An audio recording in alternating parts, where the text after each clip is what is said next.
ഇന്ന് ഞാൻ വഴുതനങ്ങ ഫ്രൈ ആണ് തയ്യാറാക്കുന്നത്. അപ്പോൾ അതെങ്ങനെയാണ് ചെയ്യുന്നതെന്ന് നോക്കാം. ഇപ്പോൾ ഞാനൊരു വലിയ വഴുതനങ്ങ എടുത്തിട്ടുണ്ട്. വലിയ വഴുതനങ്ങ തന്നെ ഫ്രൈ ചെയ്യാൻ വേണമെന്നൊന്നുമില്ല, ചെറുതായാലും മതി. ചെറുതാണെങ്കിൽ നമുക്ക് വട്ടത്തിന് കട്ട് ചെയ്യാതെ നീളത്തിനൊന്ന് കട്ട് ചെയ്തെടുത്താൽ മതി. അപ്പോൾ ഞാനിതൊന്ന് വട്ടത്തിന് കട്ട് ചെയ്തെടുക്കുകയാണ്. ഇനി മസാല തയ്യാറാക്കാം. അതിനുവേണ്ടി 3 ടീസ്പൂൺ മുളക് പൊടി ഇടുകയാണ്. ഇത് കാശ്മീരി ചില്ലിയും സാദാ ചില്ലിയും കൂടി ഒന്ന് മിക്സ് ചെയ്തെടുത്തതാണ്. ഇനി ഇതിലേക്ക് 1/4 ടീസ്പൂൺ മഞ്ഞൾപ്പൊടി ചേർത്ത് കൊടുക്കുകയാണ്. ഇതിലേക്ക് 1/2 ടീസ്പൂൺ കുരുമുളക് പൊടി ചേർത്ത് കൊടുക്കുകയാണ്. ഉപ്പും ആവശ്യത്തിനൊന്ന് ചേർത്ത് കൊടുക്കണം. ഇനി അടുത്തത് വേണ്ടത് കുറച്ച് വെളിച്ചെണ്ണ. അപ്പോൾ ഞാനൊരു 2 ടീസ്പൂൺ വെളിച്ചെണ്ണ കൂടി ചേർത്ത് കൊടുക്കുകയാണ്. വെളിച്ചെണ്ണ ചേർക്കുമ്പോൾ ഒരു നല്ലൊരു ടേസ്റ്റ് നമ്മളെ വഴുതനങ്ങ ഫ്രൈക്ക് ഉണ്ടാവും. ഇതൊന്ന് മിക്സ് ചെയ്യണം. ഇതൊരുപാട് കട്ടിയാകാൻ പാടില്ല, എന്നാൽ ഒരുപാട് ലൂസാവാനും പാടില്ല. അതുകൊണ്ട് കുറച്ച് വെള്ളവും കൂടി ചേർത്ത് ഒന്ന് ലൂസാക്കി എടുക്കുകയാണ്.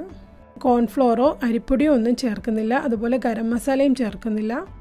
എനിക്ക് അതിനേക്കാളും ഈ രീതിയിൽ തയ്യാറാക്കുമ്പോൾ ഉള്ള ഒരു ടേസ്റ്റാണ് ഇഷ്ടപ്പെട്ടത്, അതുകൊണ്ടാണ് ഞാൻ ഇങ്ങനെ ചെയ്യുന്നത്. ഇനി ഈ മസാല ഒന്ന് വഴുതനങ്ങയിലോട്ട് ഒന്ന് തേച്ച് പിടിപ്പിച്ച് കൊടുക്കണം. നല്ലതുപോലെ ഒന്ന് പുരട്ടിയെടുക്കണം. കൈവച്ച് പുരട്ടിയെടുക്കുന്നതാണ് ഏറ്റവും നല്ലത്. ഇതുപോലെ ഞാൻ എല്ലാ വഴുതനങ്ങയിലും ഒന്ന് പുരട്ടിയെടുക്കുകയാണ്.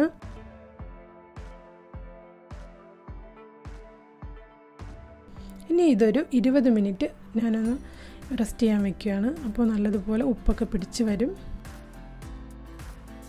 ഇപ്പോൾ 20 മിനിറ്റ് കഴിഞ്ഞിട്ടുണ്ട്. ഇനി ഇതൊന്ന് ഫ്രൈ ചെയ്തെടുക്കണം. ഒരുപാട് ഓയിലൊന്നും വേണ്ട, ഷാലോ ഫ്രൈയാണ് ഞാൻ ചെയ്തെടുക്കുന്നത്. അപ്പോൾ ഞാൻ ഒഴിച്ചപ്പോൾ കുറച്ച് കൂടിപ്പോയി.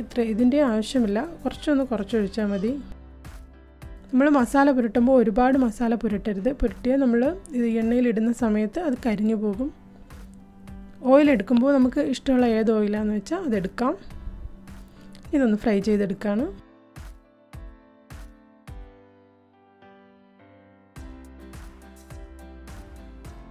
ഹൈ ഫ്ലെയിമിലും ഇടരുത്, ലോ ഫ്ലെയിമിലും ഇടരുത്. ഒരു മീഡിയം ഫ്ലെയിമിൽ വെച്ച് കുക്ക് ചെയ്തെടുക്കണം.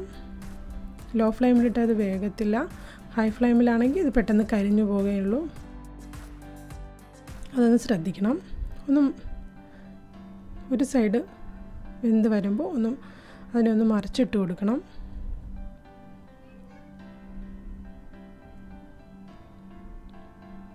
നമുക്ക് ഇതുപോലെ അല്ലാതെയും ചെയ്യാം. ഇത് ഒന്ന് ചെറിയ പീസാക്കിയിട്ട് നമുക്ക് ഈ മസാല പുരട്ടിയിട്ട് കുറച്ച് എണ്ണ ഒഴിച്ചിട്ട് അതിൻ്റെ ഉള്ളിലിട്ട് ഒന്ന് അടച്ച് വെച്ചും നമുക്ക് വേവിച്ചെടുക്കാം. അതും നല്ല ടേസ്റ്റാണ്. ഇതുപോലെ ഇങ്ങനെ ഫ്രൈ ചെയ്തെടുക്കണമെന്നില്ല.